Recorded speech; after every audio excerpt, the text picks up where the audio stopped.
বিদ্যুৎ, জ্বালানি ও খনিজ সম্পদ মন্ত্রণালয়ের উপদেষ্টা মোহাম্মদ ফাউজুল করিম খান বলেছেন, আসন্ন জাতীয় সংসদ নির্বাচন অবাধ, সুষ্ঠু ও নিরপেক্ষ হবে। কোনো সরকারি কর্মকর্তা নির্বাচনে পক্ষ নিলে তার বিরুদ্ধে তাৎক্ষণিক ব্যবস্থা নেওয়া হবে। শনিবার সকালে ঢাকার ধামরাই উপজেলা পরিষদ মিলনায়তনে জাতীয় রুফটপ সোলার কর্মসূচি বিষয়ক মতবিনিময় সভায় তিনি এ কথা বলেন। তিনি বলেন, অন্তর্বর্তীকালীন সরকারের কোনো রাজনৈতিক স্বার্থ নেই। কে জিতল বা হারল সেটা নির্বাচনের ব্যাপার। 2018 সালের মতো এবার আর লাইলাতুল নির্বাচন হবে না বলেও মন্তব্য করেন তিনি।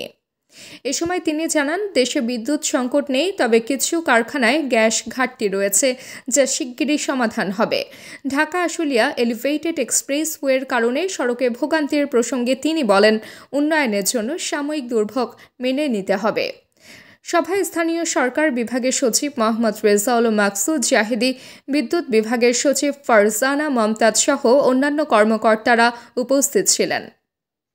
দল নিরপেক্ষ সরকার, আমাদের কোনো দল নেই, তো এই জন্য যে একটা যাতে একটা কি বলে নিরপেক্ষ যে নির্বাচন হয়, মানুষ যাতে নির্দ্বিধায় নির্ভয়ে ভোট দিতে পারে, তার পছন্দের প্রার্থীকে সেই পরিবেশ সৃষ্টি করতে হবে।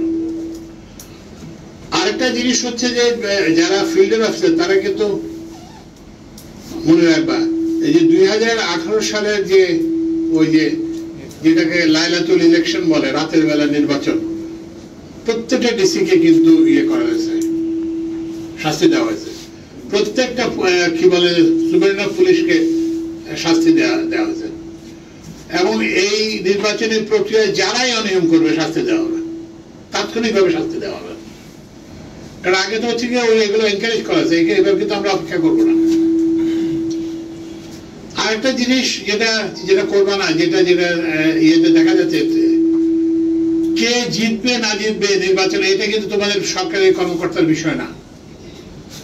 যে নির্বাচিত হবে তার সঙ্গে কাজ করতে হবে আমাদেরকে, কিন্তু কে জিতবে না জিতবে এটা নিয়ে আমাদের কোনো চিন্তার বিষয় না। সরকারি কর্মকর্তা কিংবা সরকারের উপদেষ্টা হিসেবে এটা আমাদের বিবেচ্য বিষয় না।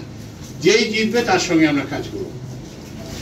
আরেকটা জিনিস হচ্ছে যে কে জিতবে এটা কেউ জানে না, কারণ হচ্ছে যে অনেকগুলো অনিশ্চয়তা আছে এখানে এই ভোটের নির্বাচনে। আওয়ামী লীগ এখন ওই যে অ্যাক্টিভিটি নিষিদ্ধ, কিন্তু তাদের তো ভোটাধিকার তো নিষিদ্ধ করা হয় না। তো তারা কাকে ভোট দেবে তোমরা জানো? কেউ? আমি জানি, কেউ জানে না। 1 নম্বর অনিশ্চয়তা।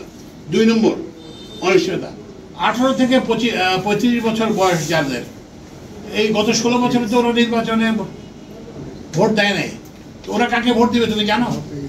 তাহলে কিসের ভিত্তিতে বলতেছে অমুক জিতবে, অমুক প্রার্থী জিতবে? ওই যে যারা আগেও আমরা দেখছি যে ওসি সাহেবরা আগে থেকে আটঘাট বাঁধে যে অমুক তো হবে ওনার সাথে, এসব ভুলে যাও। ঢাকা ইউনিভার্সিটি ইলেকশনের দিকে দেখো, যে আমাদের গ্যাসের সরবরাহে ঘাটতি আছে, 1000 MMC ঘাটতি আছে, তো সেই জন্য আমাদের সরবরাহে ঘাটতি আছে। কিন্তু তীব্র গ্যাস সংকট নাই এবং তীব্র বিদ্যুৎ সংকট নাই। কারণ হচ্ছে যে আমরা প্রত্যেক মুহূর্তে আমরা মনিটরিং করি, বিশেষ করে বিদ্যুতের জন্য যে কত লোডশেডিং হয়েছে। তো বলি দুটো জিনিস, যে কোনো জিনিস একটা ওই যে একটা বাচ্চা শিশু জন্ম হলে একটা প্রসব বেদনা হয় না, তো এরকম হচ্ছে যে কোনো উন্নয়ন প্রকল্পের একটা প্রসব বেদনা থাকে, মানুষের একটা সাফারিং হয়। কিন্তু এরপরে এই যে ঢাকায় যে মেট্রো রেল হয়েছে, এখন তো সবাই খুব বাহাবা দিচ্ছে, বলছে যে মেট্রো রেল এত সুবিধা হয়েছে, কিন্তু যখন কনস্ট্রাকশন হয়েছে তখন কি অবস্থা ছিল, সবার কষ্ট হয়েছে। তাবাসসুম হকানিকা, দৈনিক আজকের বাংলা। দৈনিক আজকের বাংলা .net